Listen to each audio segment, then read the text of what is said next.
sua Bíblia, querido, no Evangelho de Mateus, capítulo 21, verso 12. Ai, irmãos, eu sou tão grato ao Senhor, tão grato ao Senhor, tão grato pela presença dEle. Ah, queridos, eu não nasci para fazer coisas sem Ele. Eu não suportaria. Eu, sinceramente, eu não sei como alguns homens conseguem pregar, fazer coisas sem a presença dEle.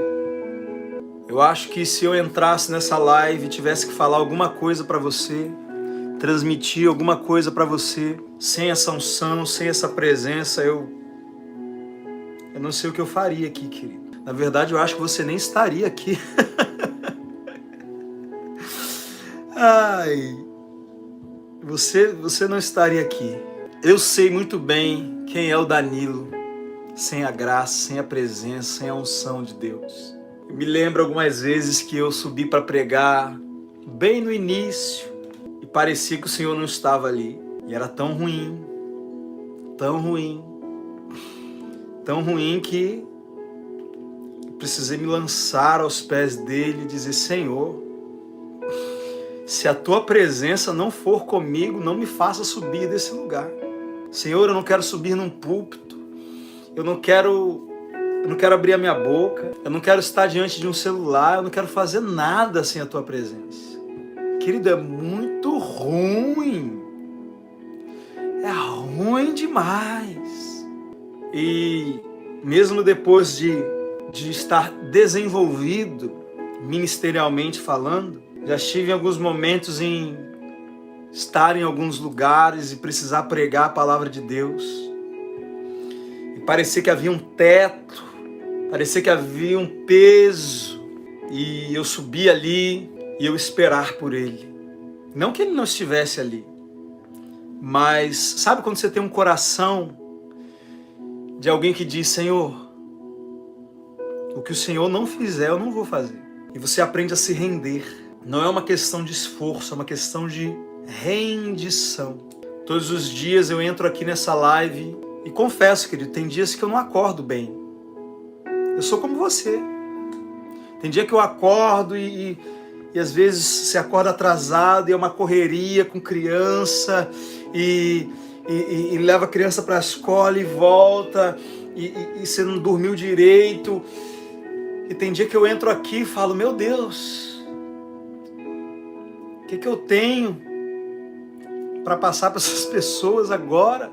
E aí eu começo a orar em línguas. Em todo o tempo que eu estou aqui orando em línguas no início da live, no meu coração eu estou dizendo: vem, Senhor. Faz, Senhor. Manifeste-se, Senhor. E eu já perdi o medo, querido. Eu já perdi o medo de... Imagina, e se Ele não vier? E se eu ficar aqui sozinho com essa gente e tiver que fazer alguma coisa? Ah, eu não vou fazer, querido. Eu vou ficar parado aqui olhando para você. Você vai ficar parado aqui olhando para mim. E eu vou ficar aqui esperando, rendido. Muitas mensagens que eu tenho pregado aqui, o Senhor me dá na hora. Fico aqui adorando, e eu nem sei que horas que eu vou parar de adorar. E tem hora que eu até esqueço que vocês estão aí. De repente eu entro na live, eu olho, tem 20 pessoas, 30, e aí daqui a pouco eu fecho os olhos e começo a adorar, daqui a pouco eu abro os olhos e tem 90, tem 100, e às vezes eu até esqueço que vocês estão aí. E para vocês é muito bom que isso aconteça. Como assim, Danilo? É bom que você esqueça que a gente está aqui? Sim.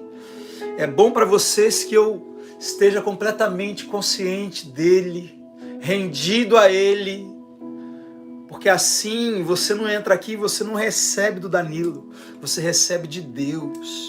Você deveria entrar nessa live e dizer: Senhor, eu te peço, eu te suplico que o teu servo se renda, que ele não nos dê nada, mas que o Senhor dê tudo através dele. Você deveria entrar nessa live me abençoando, dizer: Senhor, ajuda ele a se render. Glória ao Senhor. E eu sinto que a gente deveria ler esse texto. Eu acho que o Senhor quer nos dizer algo acerca da nossa identidade. A Bíblia chama a casa de Deus de casa do tesouro. Casa do tesouro. casa do Senhor, mas eu creio que todas as demais coisas, elas giram em torno de uma coisa. Então vamos ler Mateus 21. Mateus 21, verso 12. Tendo Jesus entrado no pátio do templo, expulsou os que ali vendiam. Também tombou as mesas dos cambistas e as cadeiras dos comerciantes de pombas. Querido, quantos creem que quando você aceitou a Jesus, Ele veio morar em você? Você se tornou a casa do Senhor. Ele disse que Ele e o Pai viriam e fariam em nós morada. Claro que isso é através da pessoa do Espírito Santo. Então o Espírito Santo morando em mim é Jesus vivendo em mim. E aqui nós vemos, querido, que quando Jesus ele entra no templo, e quantos são templo do Espírito Santo aqui essa manhã? Então Jesus entrou em você, amém? Você vê que quando Jesus ele entra no templo, ele observa que tem algumas coisas que não deveriam estar ali. E ele começa a expulsar os que estavam ali vendendo. E no verso seguinte diz assim: expulsou os que ali vendiam, verso 13, dizendo, está escrito. Irmão, Jesus sempre resolve tudo dentro de você dizendo está escrito. Tudo que ele precisa tirar de você, tudo que ele precisa alinhar dentro de você, tudo que ele precisa consertar, tudo que ele precisa mudar, ele sempre faz isso dizendo. Tudo que Deus vai fazer na sua vida, Ele vai fazer através de falar com você. A palavra de Deus, ela é restauradora. A palavra de Deus expulsa o que precisa ser expulso. A palavra de Deus, ela conserta o que precisa ser consertado. Tiago disse, acolham com mansidão a palavra em vós implantada, porque ela é poderosa para salvar as vossas almas. E a palavra salvar ali no grego, ela tem vários significados. A palavra sozo, ela significa salvar, curar, restaurar, conservar, libertar. Então a voz de Deus, querido, quando Deus fala com você, é impossível que algo não seja mudado dentro de você. Então Jesus entrou no templo e expulsou os que ali vendiam. Como? Dizendo, está escrito. Então o que você precisa, querido, talvez não é de mais uma oração. Isso não significa que eu não vou mais orar por você. Talvez o que você precisa não é de mais uma mão na sua cabeça, e não quer dizer que eu não vou mais impor as mãos sobre ninguém, mas eu te garanto, querido, que qualquer coisa que precisa ser resolvida aí dentro, pode ser resolvido e é resolvido quando Deus fala com você. Eu creio que nós precisamos entrar num tempo de priorizar a voz do Senhor. A voz do Senhor precisa ser a minha prioridade. Receber uma palavra todos os dias precisa ser a minha prioridade. Jesus disse, você deve orar pedindo o pão de cada dia. E nós somos tão naturais, né? Que a gente só interpreta assim, Senhor, essa conta que eu tenho para pagar hoje. O alimento de hoje. E amém, querido. Jesus chamou cura e libertação de pão dos filhos. Então, o pão de cada dia, ele se aplica a toda a sua necessidade naquele momento. Então, se você precisa de cura, o pão de cada dia é a sua cura. Se você precisa de paz, o pão de cada dia é a sua paz, porque o pão é Jesus, querido. Jesus é o pão vivo que desce do céu. E Jesus é tudo que você precisa. Jesus é a sua cura, Jesus é a sua paz, Jesus é a sua provisão, Jesus é o dinheiro que precisa chegar na sua mão. Então tudo, Jesus é a sua fonte. Mas Jesus, o pão, ele também é a revelação, ele também é a palavra. Jesus disse, nem só de pão viverá o homem, mas de toda a palavra que sai da boca de Deus. E Jesus aí ele está citando Deuteronômio capítulo 8.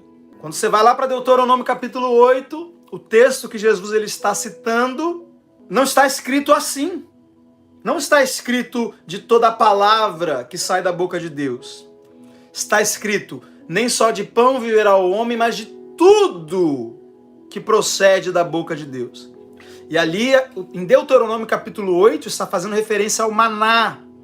Quando você vai ler Deuteronômio capítulo 8, está dizendo assim: e te lembrarás de todo o período que eu te fiz andar pelo deserto, e te deixei ter fome, e te sustentei com maná, para te dar a conhecer, para que você aprendesse que nem só de pão vive o homem, mas de tudo que procede da boca de Deus. Então, querido, aquele maná, meu Deus,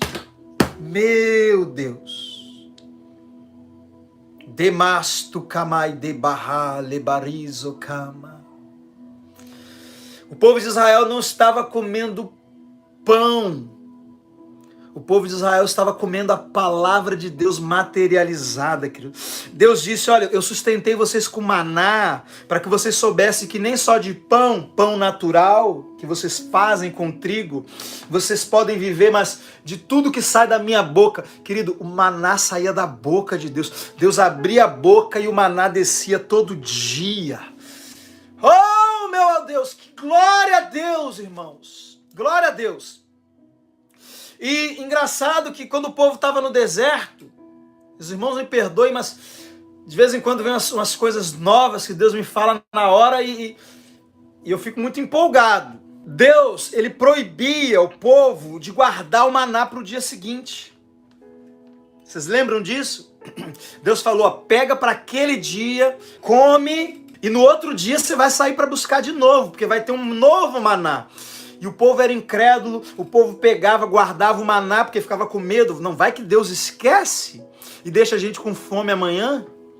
E guardava o maná. Quando chegava no outro dia, o maná estava podre, dava bicho. Sabe o que Deus está querendo dizer? Você precisa de uma palavra diária. Todo dia você precisa ir a Ele, pegar um maná daquele dia. O pão nosso de cada dia nos dá hoje. Eu preciso acordar e falar, Senhor, qual é a palavra de hoje? Qual é o maná de hoje? Com o que o Senhor vai me alimentar hoje, Pai? Iramassu tekama. E tem muita gente que um dia ouviu a voz de Deus, um dia recebeu uma palavra, e amém, querido, você guardar palavras que você recebeu, mas você precisa de uma palavra hoje. Talvez sua vida não está funcionando porque a palavra que Deus te deu ontem não está servindo para hoje. A de ontem foi para ontem. Você precisa ouvir algo hoje. O pão nosso de cada dia nos dá hoje. Então quando Jesus disse, nem só de pão viverá o homem, mas de toda palavra que sai da boca de Deus, Ele estava querendo que nós olhássemos para o Antigo Testamento e entendêssemos que assim como Deus todos os dias abria a boca e o maná descia para alimentar o corpo físico daquelas pessoas, todos os dias o Senhor quer abrir a boca e falar algo para alimentar o meu espírito. E aquilo que o Senhor me disser hoje é baseado naquela palavra que eu vou viver hoje, que eu vou tomar as minhas decisões de hoje, que eu vou ter as minhas reações aos ataques, aos problemas, qualquer desafio que vier. Eu preciso já ter uma palavra. Amém, queridos? O problema é que muitos de nós vamos buscar essa palavra quando já estamos dentro da guerra. E aí a gente fica aqui tentando ouvir Deus de um lado e guerreando do outro.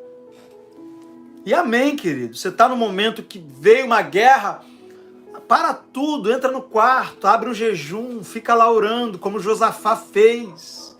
E Josafá ouviu a palavra do Senhor. Deus disse, nessa peleja não tereis que pelejar. Aquela foi a palavra de Deus para Josafá. Josafá colocou os guerreiros para trás, colocou os levitas para frente e botou o povo para adorar. Enquanto o povo adorava, Deus visitava o arraial dos adversários, e quando ele foi para a guerra já estava todo mundo morto por causa de uma palavra que ele recebeu.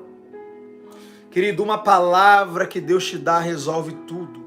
Eu sei que você está talvez num momento, numa dificuldade, enfrentando algo na sua vida, que você fala, meu Deus, não tem solução para isso, eu não consigo enxergar uma saída, querido. Quando a palavra chega, a luz chega, a claridade chega, a clareza chega, uma palavra dele é tudo que você precisa. Então Jesus entrou no templo e o templo não estava como deveria estar. O templo havia perdido a identidade. Jesus disse, olha, está escrito, a minha casa será chamada casa de oração. Essa é a identidade da minha casa. A minha casa é uma casa de oração. Mas vocês transformaram ela num covil de ladrões. Por que ladrões? Aqueles homens não estavam roubando, eles estavam vendendo. Estavam vendendo pombas, vendendo cordeiros, né? O que eles estavam roubando? O que é que eles estavam roubando ali? Eu vou dizer o que eles estavam roubando. No Antigo Testamento, o povo deveria separar, na época das festas, suas ofertas, né? Suas primícias, seus dízimos. E aí eles pegavam dos seus animais, eles pegavam das suas lavouras, e eles separavam aquela oferta ao Senhor. E eles deveriam levar aquela oferta até o templo. Então você imagina, um homem pegava ali a ovelha, e você tem que entender, querido, que ovelha, na época, não é como é hoje. A ovelha. A ovelha, geralmente o pastor ele tem muito apego à ovelha. Tá bom? Porque a ovelha não é para ele comer. A ovelha, ele cuida da ovelha, ele tira a lã da ovelha, ele se alimenta do leite da ovelha. E geralmente a ovelha, que ela é separada para ser uma oferta ao Senhor. Engraçado que Natã, quando ele vai corrigir Davi, ele fala, olha, tinha um homem que tinha uma ovelha, dormia no seu regaço. Natã, ele fala de um homem que tinha uma ovelha que era praticamente um animal de estimação. E aí ele está falando de Urias, né, que só tinha uma esposa, Davi tinha várias mulheres, e Davi ainda foi lá, matou Urias, tomou a mulher de Urias. E aí Natã, ele usa o exemplo de um homem que tinha uma ovelha.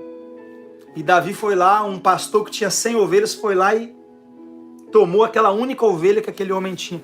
Então, querido, você tem que entender que a oferta, ela não tinha a ver com aquilo que estava sendo ofertado.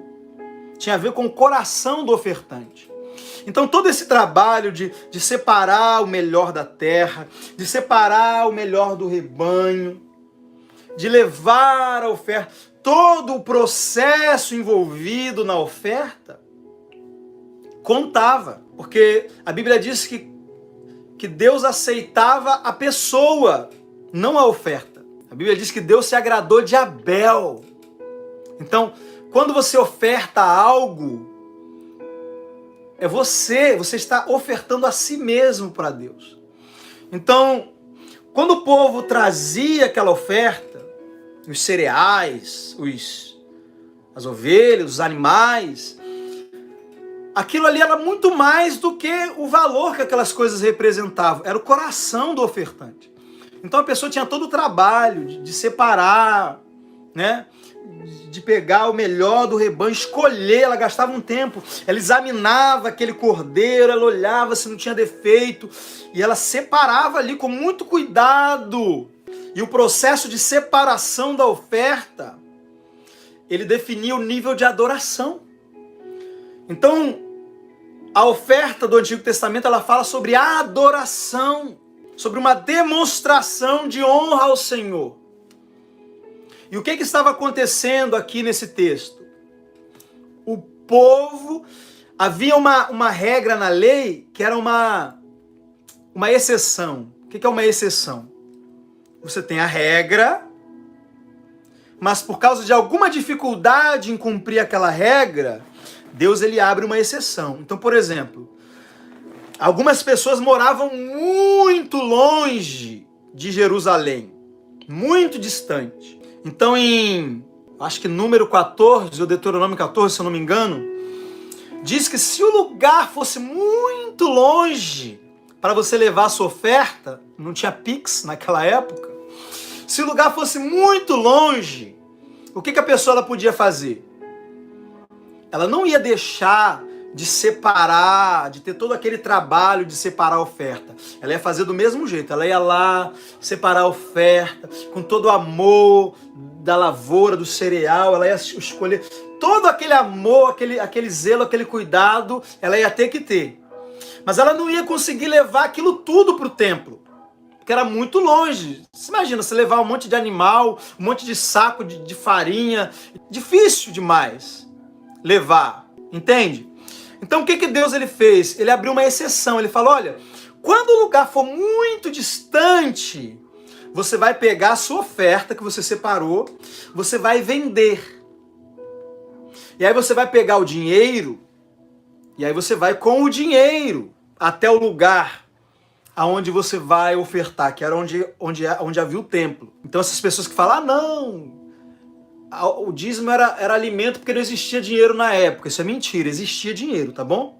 O dízimo era alimento porque tinha que ser alimento, porque ele era para comida do sacerdote, do órfão e da viúva. Então não vem com esse negócio, não tinha dinheiro. Se não tinha dinheiro, como que Deus está mandando vender e trocar por dinheiro e levar o dinheiro? E tanto Deus queria que fosse alimento, que ele não manda chegar lá e dar o dinheiro para o sacerdote, ele manda pegar o dinheiro e comprar tudo de novo. Você vai chegar lá e você vai comprar de novo. Comprar o quê? Os mesmos itens que você vendeu. Então você vai comprar animal, você vai comprar farinha, você vai comprar o vinho, você vai comprar tudo aquilo que você separou, vendeu e separou o dinheiro, você vai chegar lá e você vai comprar tudo de novo. Olha que, irmão, preciso que você preste muito atenção no que eu estou te ensinando, para você entender o que está acontecendo aqui nesse texto. Por que Jesus está chamando aqueles homens de ladrões? Irmãos, aqueles homens não estavam roubando, eles estavam vendendo animais. Por que Jesus chamou eles de ladrão? Vou te explicar.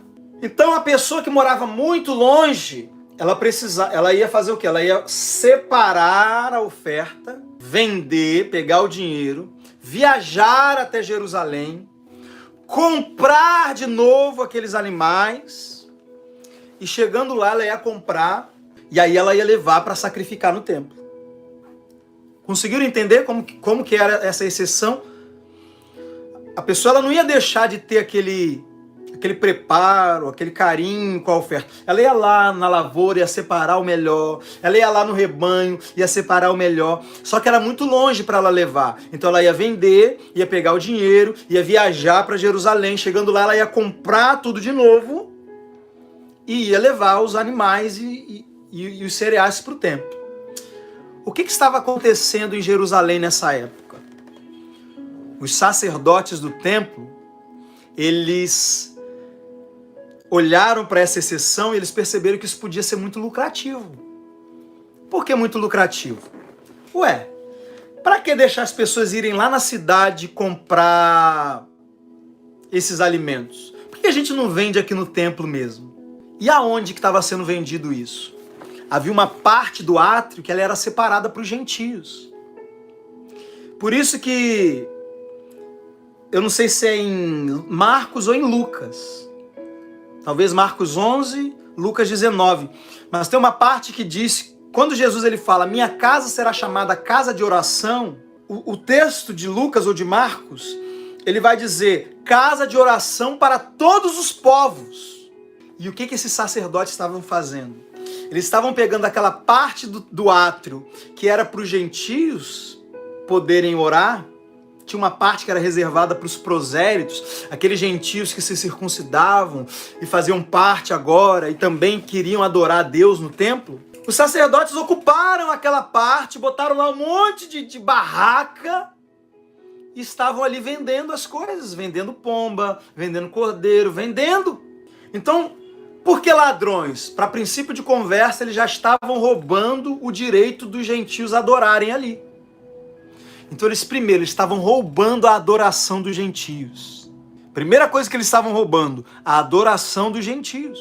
Agora os gentios já não tinham mais o espaço deles para adorar. E eles não podiam adorar em outros espaços, porque era aquele espaço ali que era separado. Segundo lugar, eles estavam roubando a adoração do povo. Porque agora aquilo que era uma exceção virou uma regra. E agora ninguém mais tinha o trabalho de ir lá na lavoura, separar o melhor, ir lá no rebanho separar o melhor. Não, agora a pessoa pegava um dinheiro e ia lá na hora, de última hora. Ih, caramba, tenho que ofertar hoje, é hoje o dia da festa. Peraí, aí vai lá, compra e leva. Ou seja, o povo agora estava ofertando de qualquer maneira. Já não tinha mais, até quem morava perto, não tinha mais o trabalho de separar aquela oferta, de separar o melhor, aquele carinho, e levar aquilo para o templo. Não! Agora a pessoa pegava ali o dinheiro, chegava na hora, comprava. A adoração estava sendo roubada. Meu Deus, como eu vejo isso acontecer hoje. Vou dar um exemplo aqui de algo que eu falei ontem. Quando eu disse que ao invés de ensinar sobre oferta, eu poderia botar alguns materiais pagos, colocar uma mensalidade simbólica. Simbólica, mas que se as 400 e poucas pessoas do meu grupo pagassem esse valor simbólico, seria um valor bem alto. Não é verdade? Se eu colocasse uma mensalidade simbólica lá no grupo, se eu colocasse alguns materiais aqui no YouTube, privados, e abrisse aqui a opção de membros do canal, seria muito mais fácil para mim, não ia precisar ficar ensinando sobre oferta, as pessoas não iam me julgar tanto, mas eu estaria roubando a sua adoração. Quando você me desse algum valor, você não ia ter aquele sentimento, eu estou dando porque eu quero dar, eu quero adorar a Deus, eu quero separar uma oferta e honrar a Deus. Não, você ia ter aquela sensação, estou pagando aqui essa mentoria, estou pagando aqui esse conteúdo. Percebe, irmãos, como que homens carnais roubam a Deus, roubam a adoração de Deus. Quem ensina o dízimo de Malaquias também está roubando a Deus. Danilo, mas lá no dízimo de Malaquias está dizendo que os homens estavam roubando a Deus, mas quem ensina Malaquias hoje está roubando a Deus. Quando você prega para as pessoas, olha, se você não der, você está debaixo de maldição, o devorador vai vir na sua vida, você está roubando a adoração, porque agora, a pessoa talvez, muitas, não vão separar ali uma parte da sua renda para, nossa, eu amo tanto o Senhor, eu quero tanto honrar a Deus, então eu vou separar aqui uma porcentagem da minha renda e eu quero adorar a Deus. Não, agora, não, é melhor eu dar, né? Porque se eu não der, o devorador vai vir e vai roubar minha vida, e se eu não gastar, se eu não der 10% na obra, eu vou acabar gastando com remédio, e blá, blá, blá, e blá, blá. E agora o que deveria ser uma expressão de honra, porque o dízimo de Abraão foi uma expressão de honra. Não tinha uma regra. Deus nunca falou para Abraão dar 10%. Nunca. O dízimo de Abraão foi uma oferta voluntária. Então se ao invés de ensinar generosidade, adoração, honra, eu começo a ensinar regra, imposição, maldição, eu roubo a adoração de Deus. E agora eu tenho um monte de gente ofertando na minha vida por medo e não por adoração. Homens carnais roubam a adoração. O que esses homens estavam roubando aqui? Por que Jesus chama eles? Olha, a minha casa será chamada casa de oração, mas vocês transformaram ela num covil de ladrões. Por que ladrões? Porque vocês estão roubando a adoração. Então, homens que não oram, homens que não são casa de oração, que não têm uma vida de oração, sempre vão roubar a Deus de alguma forma. Vão roubar de Deus a adoração das pessoas, vão roubar de Deus a honra das pessoas, vão roubar de Deus a confiança das pessoas, porque eles vão estar sempre atraindo as pessoas para Ele. Não, você está com um problema? Vem aqui, que o homem de Deus vai fazer oração forte. Irmãos, eu oro por você. Eu libero uma palavra sobre a sua vida, eu vou servir você com os meus dons, mas eu vou estar sempre puxando você. Ó, tá aqui Deus, tá?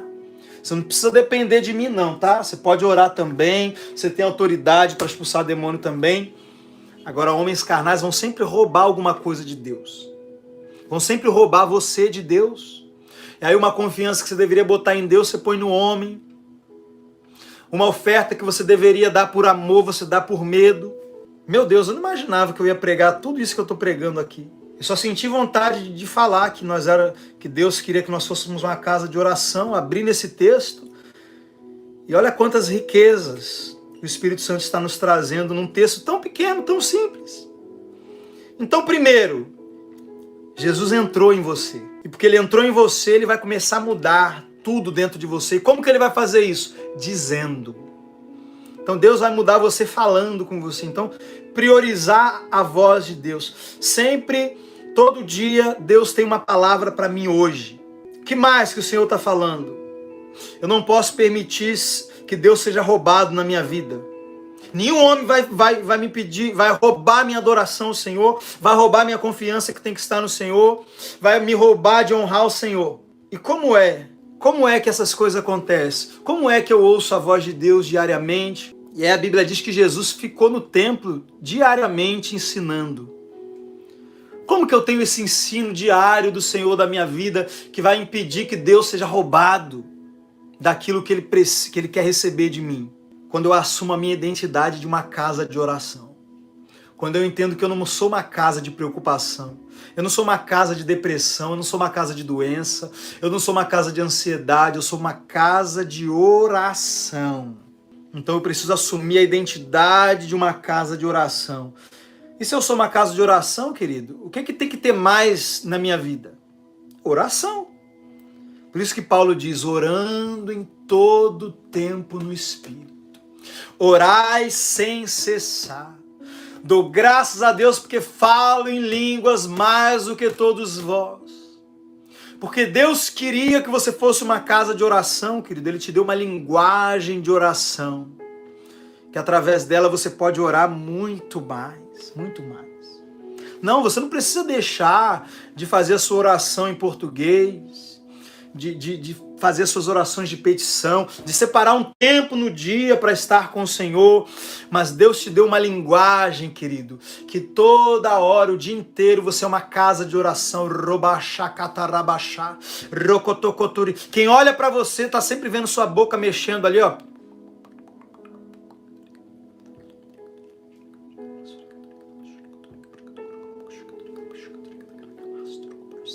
Que isso, Danilo? Sou uma casa de oração. E hora após hora, diariamente, o incenso está subindo. Lá em Apocalipse diz que o incenso são as orações dos santos. E lá em Apocalipse diz que no céu tem uma taça. E tem um anjo que segura uma taça grande, que vai encher, essa taça está enchendo com as orações dos santos. E quando chegar o momento da volta de Jesus, aquele anjo ele vai pegar uma brasa viva, vai misturar com aquele incenso, vai jogar na terra, e isso vai desatar todos os eventos que vão trazer Jesus de volta para a terra. Querido, você tem noção? Sua oração vai trazer Jesus de volta para a terra. Sua oração vai desatar os selos. Sua oração vai tocar as trombetas. Não, querido, não é o diabo não controla nada, não. Tudo que o diabo vai fazer durante a grande tribulação vai ser permissão de Deus. Quem está controlando é Deus e em parceria com você. Através das orações dos santos, Deus tem legalidade para agir na terra. Olha, querido, a importância de você ser uma casa de oração. Você está cooperando com Deus no controle do universo. Meu Deus. Por isso que lá no capítulo 22 diz, o Espírito e a noiva dizem, vem. Qual é a oração que a igreja vai estar fazendo nos últimos dias? Vem, Jesus, reina, toma o teu reino, toma posse das nações. Oh, meu Deus, vem e se assenta no teu trono de Davi. Engraçado que é o Espírito e a noiva orando ao mesmo tempo. Meu Deus, será que a igreja vai estar orando em línguas 24 horas por dia nos últimos dias? Eu tive uma visão há alguns anos atrás, que eu estava no meio de uma floresta e tinha umas 200 pessoas comigo de joelho dobrado orando em línguas. E eu era o único que estava ali de pé vigiando. E de repente tinha um lago e eu virava para trás, atrás de mim tinha um lago. Isso pode simbolizar o ensino da palavra, eu ali alimentando aquelas pessoas com a palavra. Mas eu sei que eu olhava para aquele lago e eu vi o reflexo do céu no lago e eu via um raio cortando o céu. E eu me lembrava do texto que dizia: como um raio sai do oriente e se mostra até o ocidente, assim será a vinda do Filho do Homem. E quando eu via aquele raio no reflexo e eu lembrava desse texto, eu estremecia. E eu dizia: chegou a hora, o Senhor está vindo. E aí a visão acabou, e foi uma visão que me impactou muito. Foi por isso que eu comecei a estudar escatologia, foi por isso que eu comecei a ensinar sobre escatologia. E se você deseja aprender sobre escatologia, procura aqui uma playlist que eu tenho sobre escatologia. Mas o que eu quero dizer para você, querido, é que a sua oração, ela governa os eventos. Os eventos que vão culminar no reino de Deus estabelecido na terra.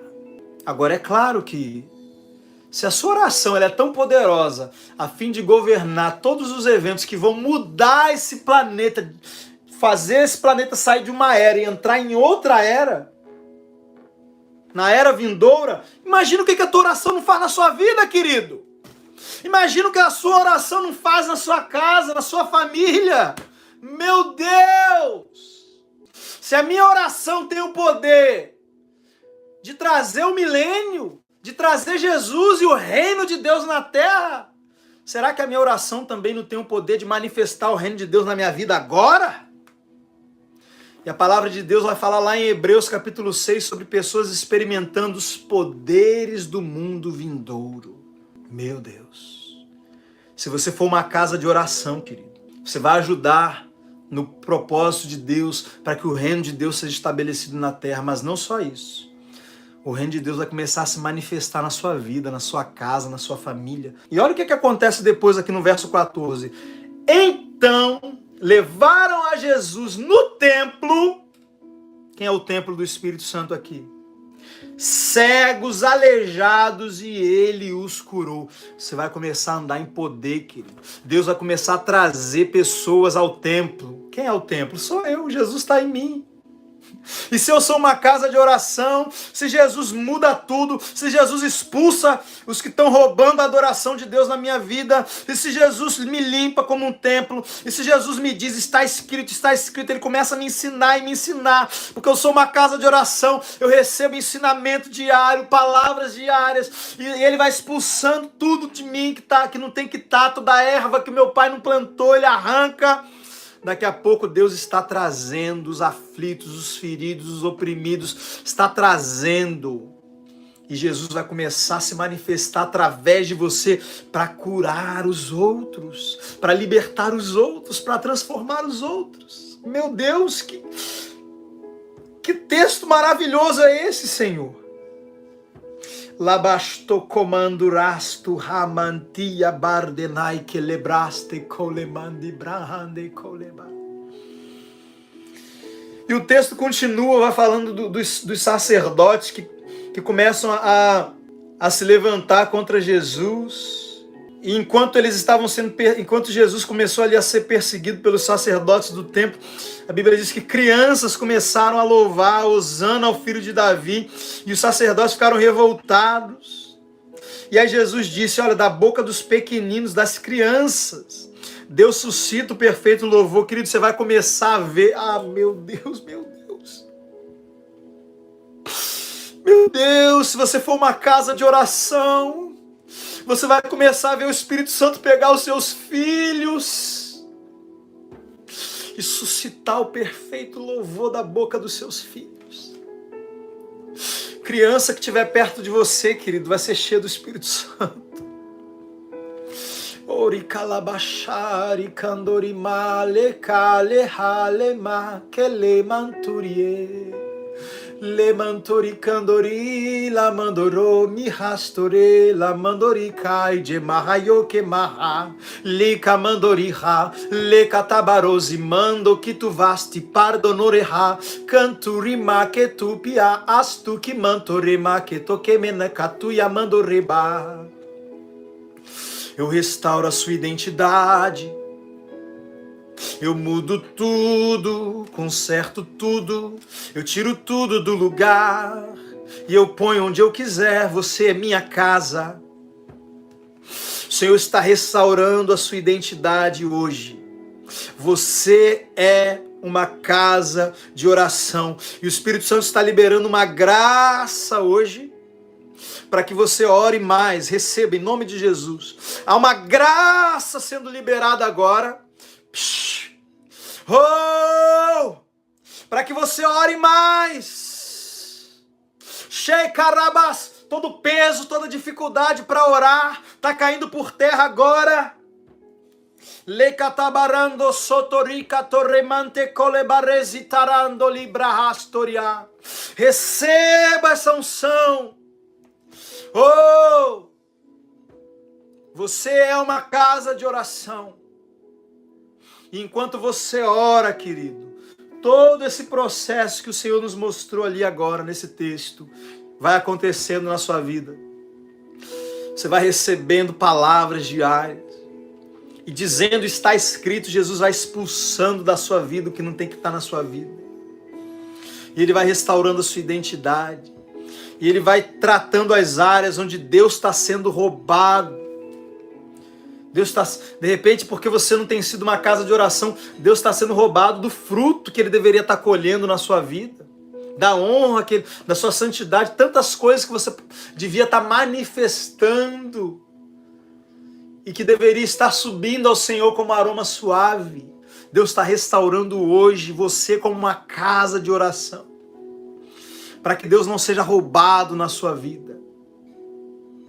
Glória a Deus, aleluia. Quantos vão orar mais em línguas hoje? Quantos vão orar mais em línguas a partir de hoje? Glória a Deus. Pastor Danilo, eu não oro em línguas. Vem para o nosso discipulado, querido. Pega aí no comentário fixo os nossos contatos. Você vai ser colocado no nosso grupo de mentoria, gratuito.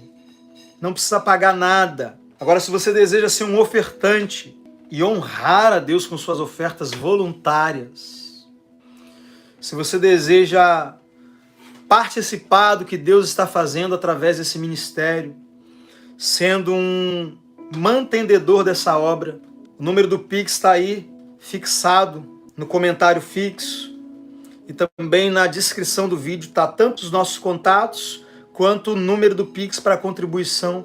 Tá bom, querido? Vejo você daqui a pouco no WhatsApp. Vem fazer parte dos nossos grupos. Será um prazer te receber e continuar te servindo mais de perto. Tá bom, querido? Fica com Deus, fica na paz. Até a próxima.